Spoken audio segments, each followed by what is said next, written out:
Ya, kembali di Dialog Jurnal Utama, pemirsa, menjadi babysitter sebenarnya tidak mudah karena membutuhkan keahlian khusus. Karena itu pelatihan bagi calon babysitter sangat diperlukan seperti yang dilakukan di Lembaga Citra Mandiri berikut ini.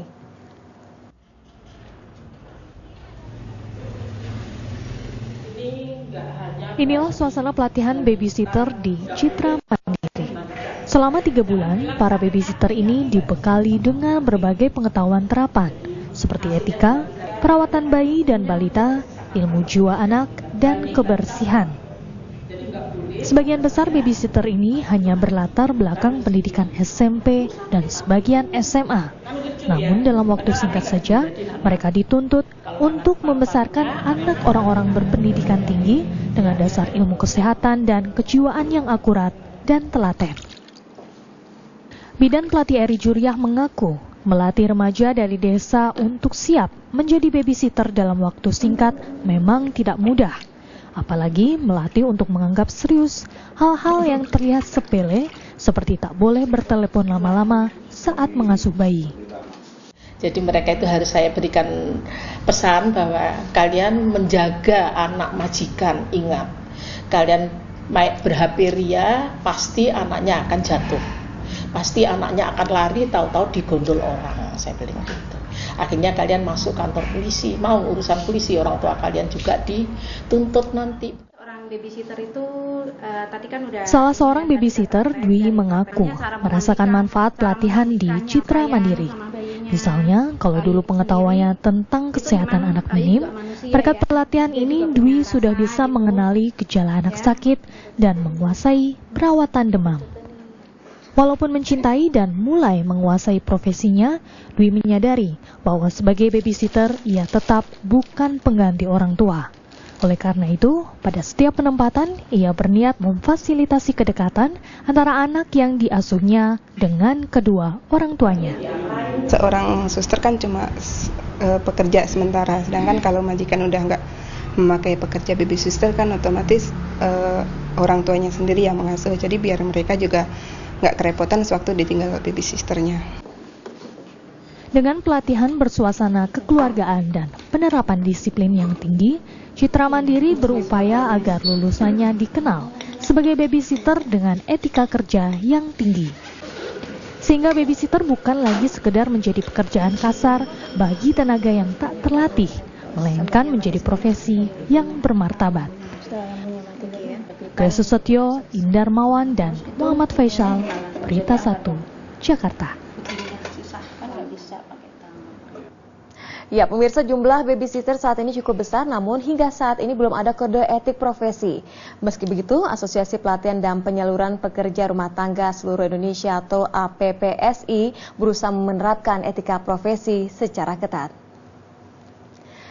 APPSI terus berupaya menerapkan pelatihan kepada babysitter khususnya pada aspek etika. Ini penting karena profesi babysitter menyangkut keselamatan lahir batin dan masa depan setiap anak yang diasuh. Sebagai pengasuh, tugas babysitter bukan hanya melayani anak dalam keperluan sehari-hari tetapi juga mendidik dan mengembangkan karakter anak. APPSI juga akan memberikan sanksi bagi babysitter yang melanggar etika, antara lain dengan memblacklist dan tidak merekomendasikan penyaluran. Kita punya listnya, begitu juga dengan memakai jasa. Barangkali ada yang memang tidak memperlakukan pekerja tidak manusiawi, atau ada babysitter yang memang etikanya tidak baik. Kita laporan ke asosiasi, nanti asosiasi itu akan bikin list yang dibagikan ke semua penyalur istilahnya, biar atau suster ini tidak dapat dipekerjakan, kira-kira seperti itu. Ya, kembali kita lanjutkan dialog, kita ke Mbak Prilly dulu. Mbak Prilly, tadi kita lihat memang ternyata untuk mencari babysitter yang baik untuk anak kita ini gampang-gampang susah ya. Kita melihat memang Mbak Prilly ada sampai 3 kali baru bisa menemukan yang cocok begitu. Tapi kalau kita lihat paket sebelumnya, di segmen sebelumnya ada juga tuh yang berusaha untuk merawatnya sendiri. Kalau Mbak Prilly gimana? Aduh, andaikan bisa, maunya sih seperti itu, cuman kayaknya tadi yang tanya tadi ibunya lebih canggih daripada saya deh. Kalau itu saya belum bisa, jujur aja belum bisa gitu. Jadi memang saya membutuhkan bantuan dari pihak ketiga gitu. Ya, pemirsa, bagi sebagian orang tua, khususnya yang sibuk bekerja, keberadaan babysitter sangat membantu. Meski ada banyak kasus kejahatan yang melibatkan pengasuh anak ini, namun para orang tua kebanyakan tetap mempekerjakan babysitter untuk mengasuh anak di rumah. Berikut penuturan mereka. Pertama-tama kita pakai babysitter waktu itu adalah karena waktu pertama kan waktu istri saya melahirkan, itu memang kita perlu babysitter. Karena kan terus terang kita juga nggak pernah menangani bagaimana untuk mengurus bayi yang baru lahir ya.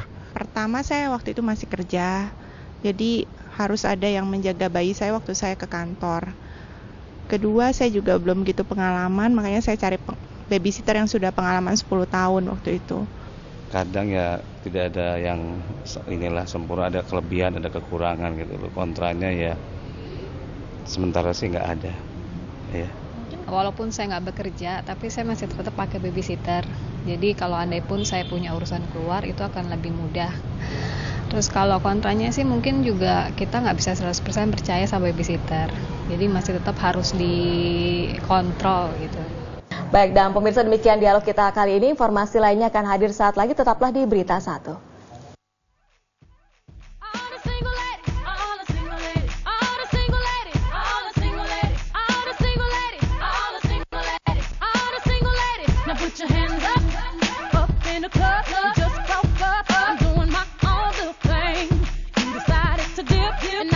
Trip,